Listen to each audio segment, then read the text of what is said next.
drishtaha, have been seen practically.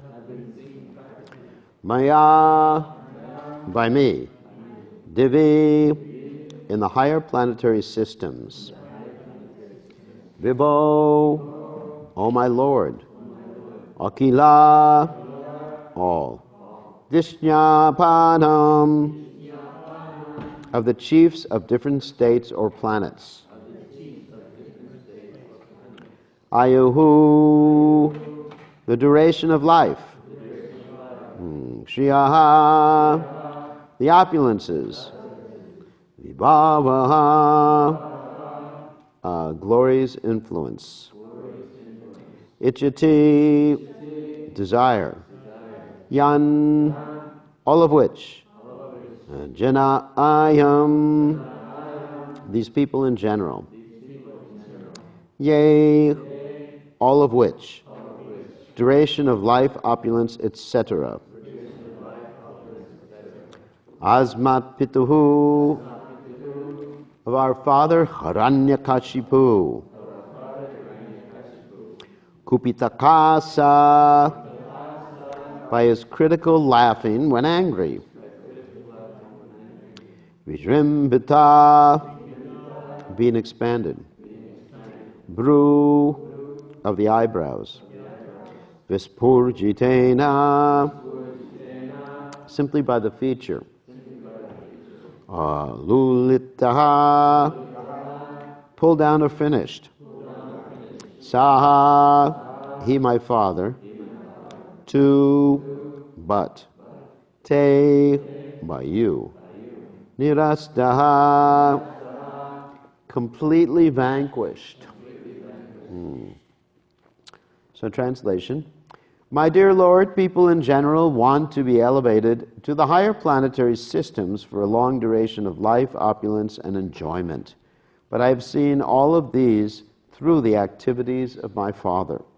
When my father was angry and he laughed sarcastically at the demigods, they were immediately vanquished simply by seeing the movements of his eyebrows. Yet my father, who was so powerful, has now been vanquished by you within a moment. You can repeat. My dear Lord, people in general want to be elevated to the higher planetary systems for a long duration of life, opulence and enjoyment. But I have seen all of these through the activities of my father. When my father was angry and he laughed sarcastically at the demigods, they were immediately vanquished simply by seeing the movements of his eyebrows. Yet my father, who was so powerful, has now been vanquished by you within a moment. So, purport by His Divine Grace, A.C. Bhaktivedanta Swami Srila Prabhupada Ki Jai. Within this material world, one should understand by practical experience the value of material opulence, longevity, and influence. We have actual experience that even on this planet there have been many great politicians and military commanders like Napoleon, Hitler, Subhash Chandra Bose, and Gandhi. But as soon as their lives were finished, their popularity, influence, and everything else was finished also. Prahlad Maharaj formerly gathered the same experience by seeing the activities of Hiranyakashipu, his great father. Therefore, Prahlad Maharaj did not give any importance to anything in this material world.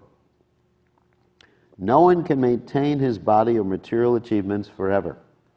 A Vaishnava can understand that nothing within this material world, not even that which is powerful, opulent, or influential, can endure. At any time, such things may be vanquished. And who can vanquish them? The Supreme Personality of Godhead.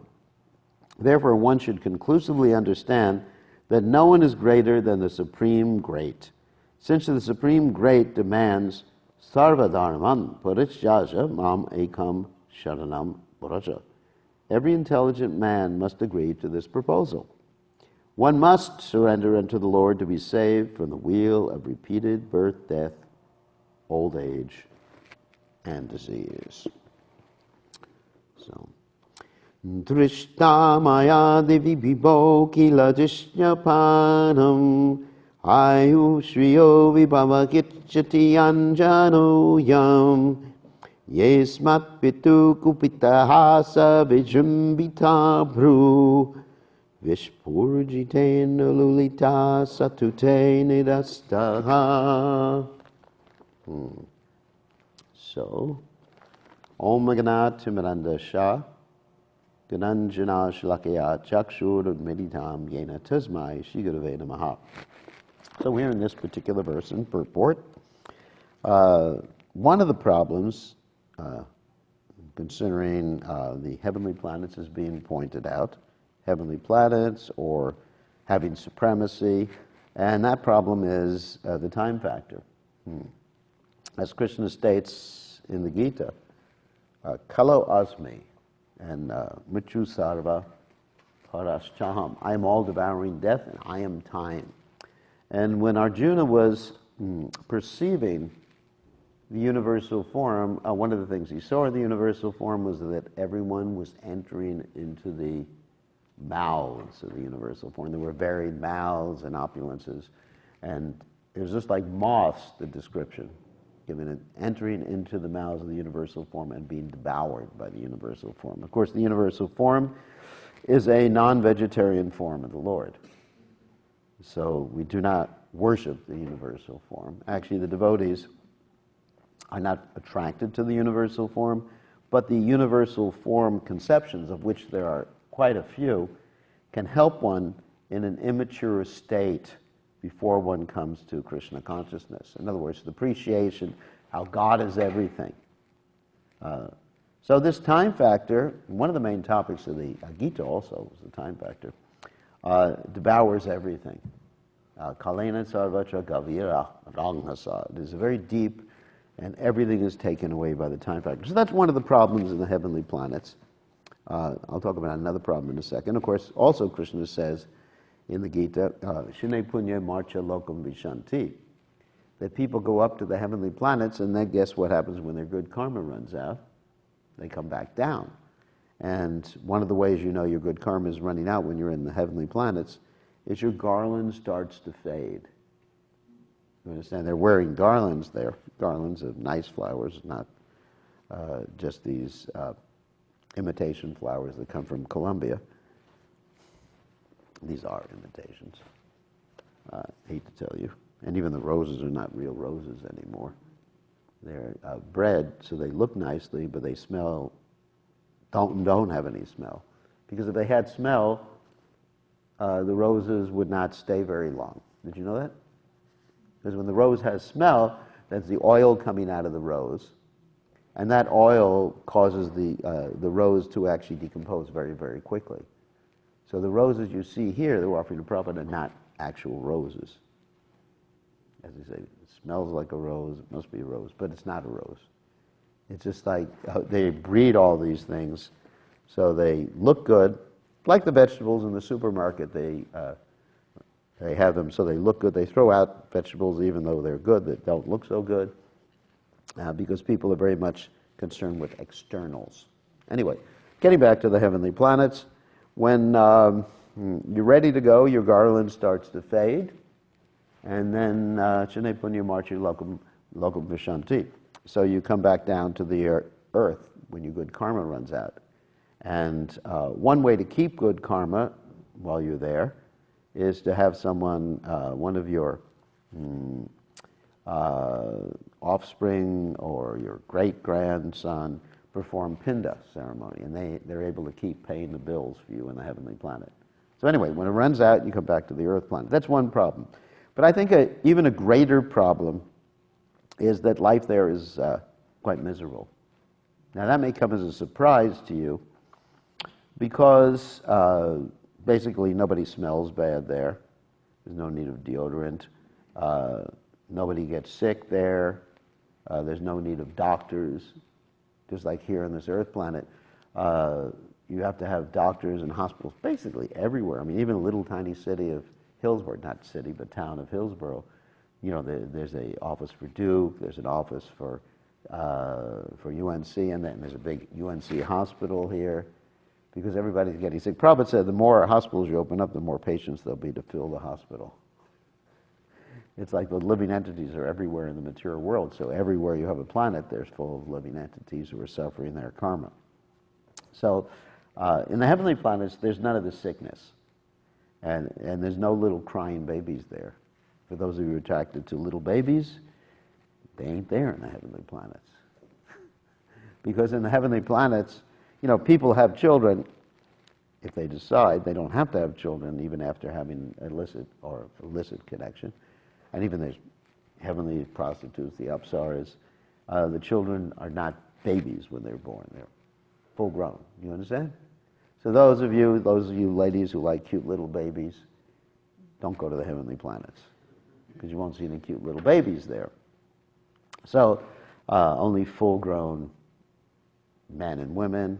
And anyway, so it's quite a pleasant place from a material perspective. However, because there's more material opulence there, there is also more anxiety. Because the more you have, the more anxiety you have about protecting it. If you don't have anything, just like we were telling the story on Sunday about the Avaduta Brahmin, right? Some of you were there for that. And so the Avaduta Brahmin basically didn't have anything. So he had no anxiety. And that was one of the comments Maharaj Yadu made. He said, you're looking so happy and anxiety, you don't have a job or anything like that. What are you doing? How do you maintain yourself? Because basically he was depending on Krishna. Nityo Nityanam Chaitanas Chaitanam Eko Bahonam Yopadadati. Come on. So in the heavenly planets, of course, they don't have to have a job. I understand that. Although, there are treasurers and things like that, like Kuvera. But there's anxiety because they have so much, and they're worried, first of all, the good karma running out. Second of all, someone may even take away their wife there. I mean, just like I was reading the other day in the Bhagavatam, the story about, Brihaspati had a nice wife. And guess what? His wife was taken by Soma, the moon god. Can you imagine that? Can you imagine that someone steals your wife? If you like her, of course. Otherwise you may say, take my wife, yes, take her. Anyway, but can you imagine that? On the heavenly planets? It's just unbelievable that people are, getting lusty, stealing other people's wives. And even when in that fight, between Soma and Brihaspati, the demons took the part of Soma. This is a story in the Bhagavatam. And the demigods were fighting the demons because of the fight between two demigods. Pretty interesting, isn't it? So you have so many problems like that. And then Indra, you'd think he would be satisfied just with all these apsaras up there. They're quite beautiful girls or whatever. And you think he would be satisfied, but then he goes after Ahalya, who is Gautama Rishi's wife, gets cursed as a result of that. I mean, there's so many stories about Indra doing things like that. So there's really no satisfaction or peace. Because without peace, shanti, then there's no happiness. Of course, shanti in and of itself doesn't give you happiness, just like you go to some Indian programs and they're chanting what? Om Shanti, Shanti, Shanti. We don't chant Om Shanti, Shanti. We chant Om Hare Krishna like that, or Om Bhakti, Bhakti, Bhakti. But Shanti is a necessary ingredient, like, of course, the peace, that means peace. But people don't understand the peace formula is Bhoktoram Jakatapasam Sarvaloka Maheshwaram Suridam Sarvabhutanam Gyatva Mam Shantim Richati, Gita 5:29, that to understand that Krishna is the enjoyer, not you. In the heavenly planets, you're thinking, wow, whoopee, I'm the enjoyer here. Bhaktaram Jagat Tapasam, and he's the recipient of all the austerity. He's the friend of all living. And these are the requirements to be peaceful. But generally in the heavenly planets, it's not like that. I mean, you're attacked by the demons. Another story that comes to mind is, once upon a time, of course, Indra, as I mentioned before, Indra has his problems. So Indra had to, he killed Vritrasura, and as a result he had to come down to the earth planet, take shelter within a stem of a flower, and a lotus flower in the water. And so while he was gone, someone had to take care of his service, his duties. And so that person was a very pious, elevated king before he came to the heavenly planets. His name was Nahusha. Famous story. So Nahusha took it, and everyone was enthusiastic, and he said to the other demigods that actually, if you want me to take this position, you'll have to give me all your power. Basically, empower me, or give me all your power, make me strong that no one can defeat me. Okay, and the demigods agreed, we need someone to take over the position. The temple president has to go on vacation for some time, so someone has to take over the position. So they gave him the power, they empowered him. So, as we know, power corrupts. And absolute power corrupts absolutely. So he had really absolute power over the demigods. And he was doing a good job. But after some time, he was thinking, I have this power, but there's one lady I would like to have. And that lady was Indra's wife, whose name, incidentally, is Sachi. So he thought, I want to have Sachi. And so he started to go after Sachi. Indra's gone, here, I'm powerful. Please accept me. It's just uncontrolled senses. Adanda Gopir Vishitam Tamishram. So he had uncontrolled senses. As we say, that makes one unhappy. It's interesting. People, we were talking yesterday to devotees about controlling the tongue, right? Tongue. Like that example we gave on Sunday about the fish. The fish is caught because the fish has uncontrolled tongue and eats a worm, swallows the hook, gets roped in. So, I'm very concerned about devotees controlling their tongues, because if they don't control their tongues, then not only will all the other senses go out of control, but their health will be severely compromised. So, but people can't control the tongue. It's just unbelievable. Even though it's causing them to die.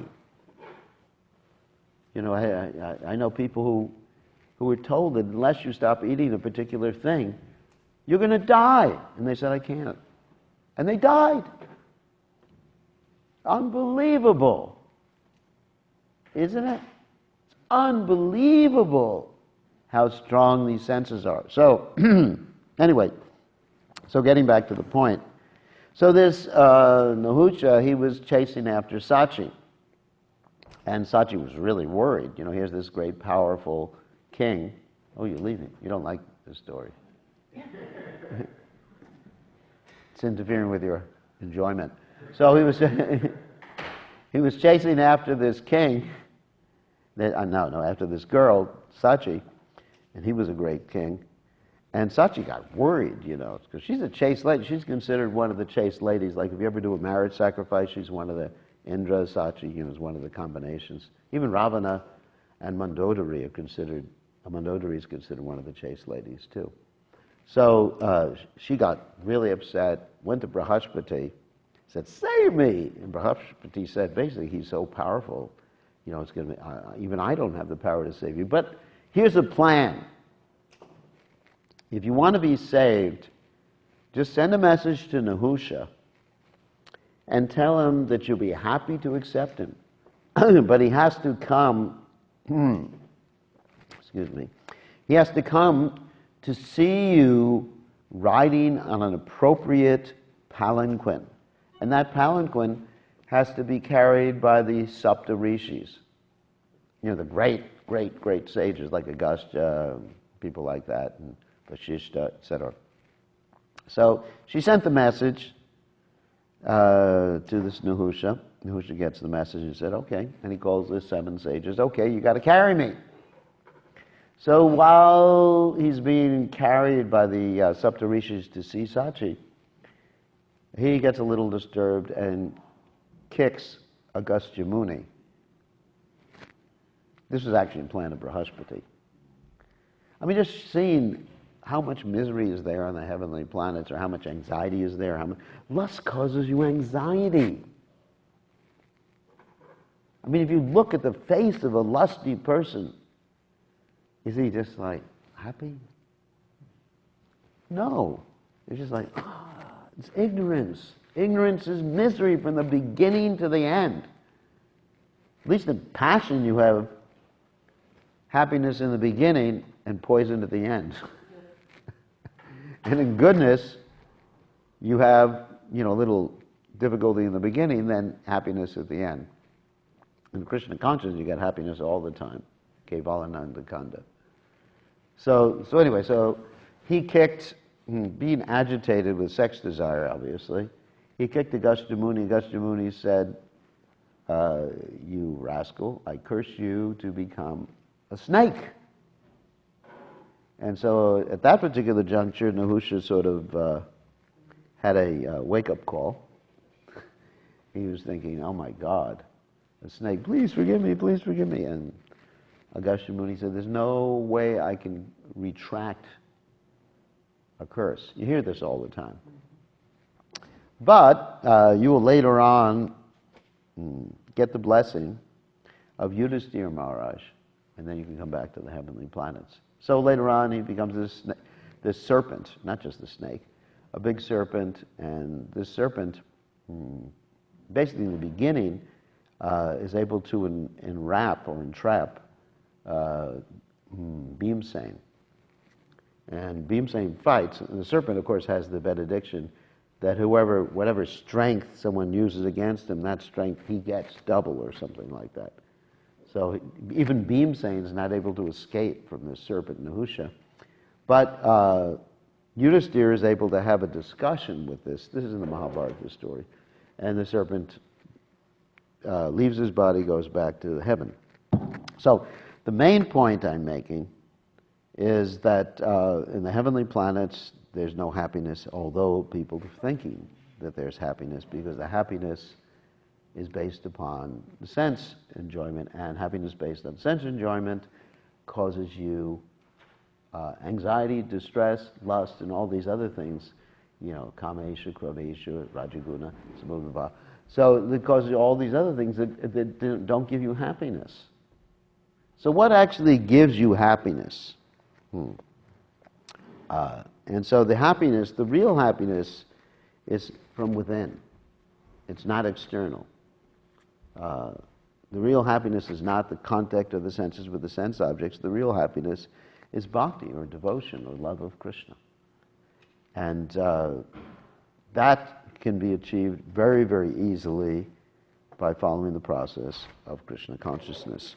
So anyway, Prahlad Maharaj is realizing this, having observed his father, and also having observed the people who go to the higher planetary systems for all these different amenities, long duration of life, opulence, and enjoyment. So therefore he understands the importance of taking up devotional service. Komaram acharet pragyo dharmam bhagavatang miha durlabham manasa janma tarap dhruvam artadam, from the very beginning of life. Just like we have our school to train up the children in the importance of Krishna consciousness from the very beginning of life, because that's what will make you happy. That's my experience.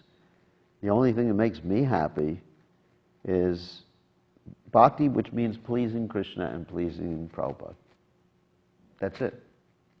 Other things, may open up big temples, pleasing the deities, of course, that's Krishna. But, you may have so much opulence, you may have so many electronic gadgets, and you don't get happy from these things. Just like, electronic gadget, you get happy the first 5 minutes when you get it. But then after a while, it's a burden. It's a burden. So, anyway. So on that happy note, so any questions or comments? Yeah. I'm curious about what you were speaking about, absolute power corrupts, absolute dominance. And Yeah. my thought was, okay, how much power corrupts? What is the definition of absolute? Is it just a little bit? Is it a lot? Or It depends on how pure you are. If you're completely pure, you can have absolute power like Prabhupada did. And there's no corruption. But if you're not so pure, you can just get married. And you have some power over your wife, your husband, and just like, you become like a monster. So anytime we have power over people or power over objects, we have to really concentrate. And as soon as we lose sight that Krishna is the enjoyer of the relationship, Krishna is the enjoyer of, the possessions that he may have lent to me in the time being. Krishna is the enjoyer of my activities. Krishna is the enjoyer even of taking prasadam. We have to take prasadam not in an personal enjoying spirit, but to give enjoyment to Krishna. Like Prabhupada said, many stalwarts have fallen down in the name of Mahaprasadam. That's interesting. In the name of Mahaprasadam, many stalwarts have fallen down. That means if you have that enjoyment, you're supposed to enjoy Krishna. You're supposed to give Krishna enjoyment, not to enjoy Krishna. And of course, there's that typical story I always tell, where myself and Hridayananda Maharaj were traveling around America and following Prabhupada. And Prabhupada said to us, don't you understand? You're not supposed to enjoy the spiritual master. You're supposed to serve the spiritual master. So as long as we have this enjoying spirit, that's an exploitative mood, even in relationship to Krishna. So when you're taking prasadam, it should be, as we say in the prasadam prayer, in love, call out and glorify Lord Chaitanya and Lord Nityananda. Help us control the senses. Everything is connected to pleasing Krishna. Not like, Om Tat Sat, thanks a lot.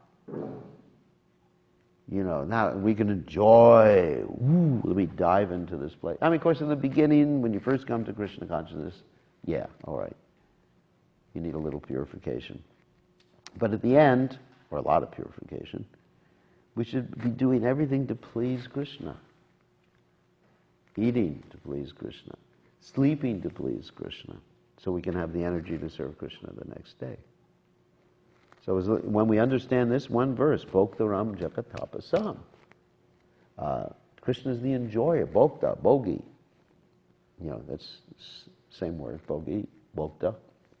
Krishna is the enjoyer of everything. Everything we do, it should be thinking, offering with love, whatever you do. Yat karoshi, yat ajnashi, yat jahoshi, dadasi, yat yata tapashashi, konti yat tatgur, shwabranarpanam. Everything we do should be done as an offering to Krishna. Out of love, Krishna, please accept this. And of course, that's a higher stage. It's a pretty high stage. And that way, our minds will be peaceful. Otherwise, when our mind is agitated, either due to lust, or anxiety, or fear, how can we be happy? Krishna wants us to be happy. He doesn't want us to be unhappy. So, any other questions? Yeah. The demigods, they are engaged in service. Yes. So some of them, according to their mentality, some of them make enough spiritual advancement to go back to God. Oh yeah, Yamaraj certainly does. So it's like Vishwanath Chakrabarti Thakur explains that the byproducts of bhakti can actually be a source of anarthas, unless one's careful. And we've seen this, even in ISKCON, that, people get some position power, and it really changes them.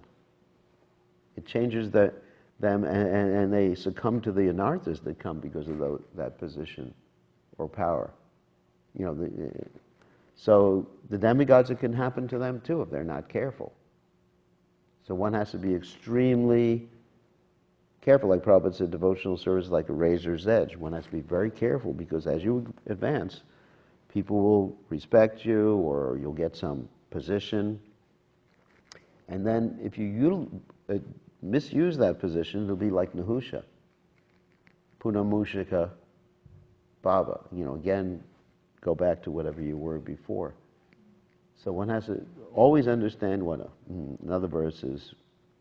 Ishavasham idam sarabam yakancha jagajam jagat tenajiktena bunjita madgrudha kashasvidanam. Everything is owned and controlled by the Supreme Lord, and one is given a specific quota, but it's actually, that quota is being lent to you by the Lord. It's meant for His pleasure.